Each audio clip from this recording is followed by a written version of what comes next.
Okay, so today we're covering a cash out setup where I'll be taking this 40 USD account to over 800 USD trading VIX 10S. So stick to the end to learn how to grow your own account as well. If you're watching this on TikTok, go ahead and click this link to follow my YouTube channel. And if you're watching this on Facebook, click this link, or just go over to YouTube and type prime_fx to head to my YouTube channel, where you get to watch more complete videos and also finish this video. Now let's get this video to maybe 400 likes and let's get into analyzing.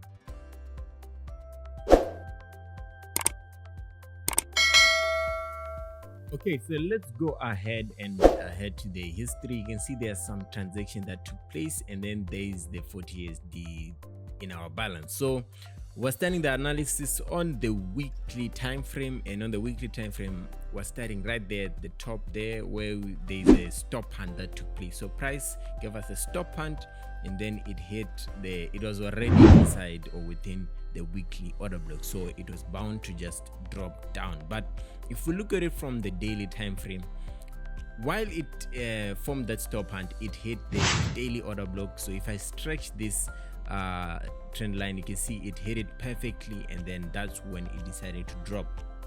So after that, there's more confirmation that it has to drop. It gave us that wipe, and then after it gave us a wipe, it hit the daily bearish order block, and then it continued to drop down from there. Gave us more confirmation that price wants to head down, and you can see there is also that sort of, should I say, the sort of like the respect on the rejection block.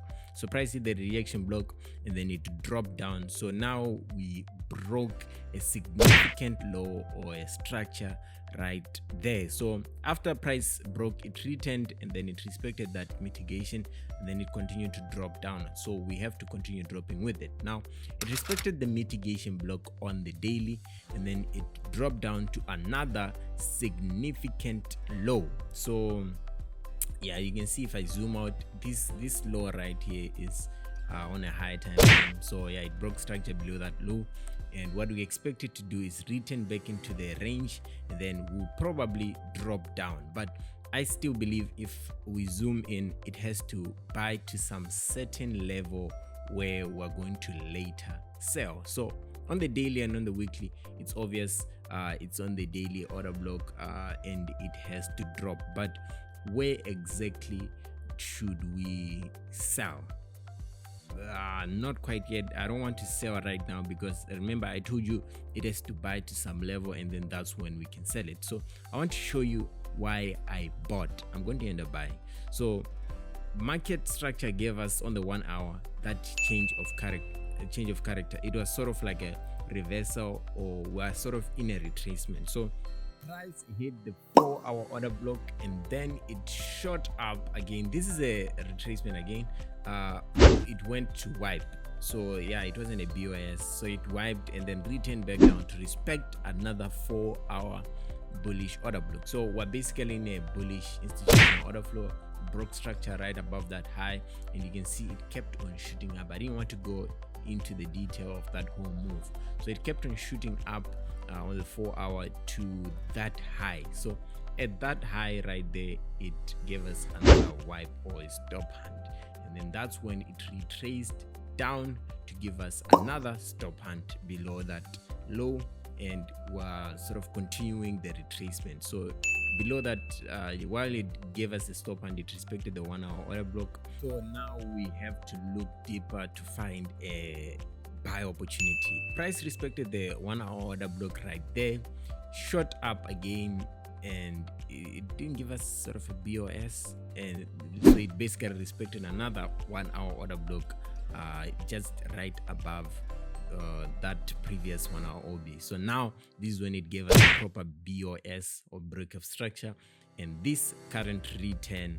down, it didn't respect the 1-hour order block, but it gave us a wipe. So this wipe is an indication that after price grabs liquidity and hit the 1-hour order block below that low, it now has to shoot up to probably that fair value gap or imbalance. So it's headed for the buy side liquidity above that 4-hour high.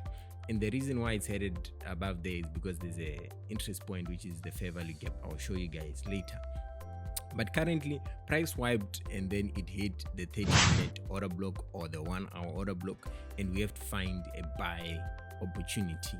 And we're buying into the fair value gap right above there, or that buy side liquidity on the 4-hour.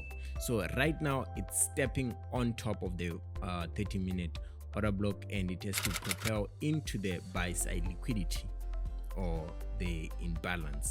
And this is, should I say, our first target.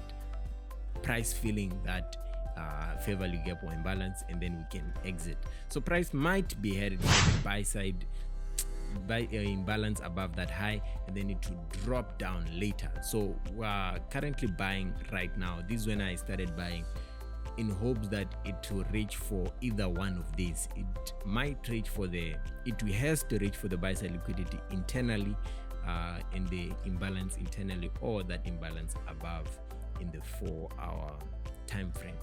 So it does not really matter which fair value gap it reaches for, which buy side liquidity it reaches for first.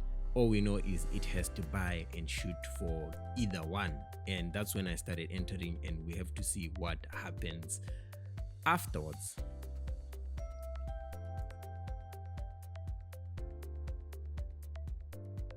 So the initial entry was quite strong actually. This was on the 5-minute time frame. I entered 10 at first, and then later, after price sort of reacted of the 30-minute order block, like few minutes, I ended up placing more buy position. I doubled the position I had entered at first, so I entered 10 more lot sizes, and right now we're at 20.05 in the account. And later I had to enter again. So it's almost like when price has to reach for buy side liquidity, it's eager, it has to just keep on shooting up. I didn't expect a retracement back down. I knew price has to keep on shooting up without too much retracement, so I kept on just placing more and more position up until it reaches the buy side liquidity, that high, that small low time frame high. So I ended up placing 10 more 0.5 lot size position, and this is the, should I say, almost the final position that I'll scale in. So we're at around, how much margin did we have, like 17? No, it's not 17, but yeah, we'll see what happens afterwards.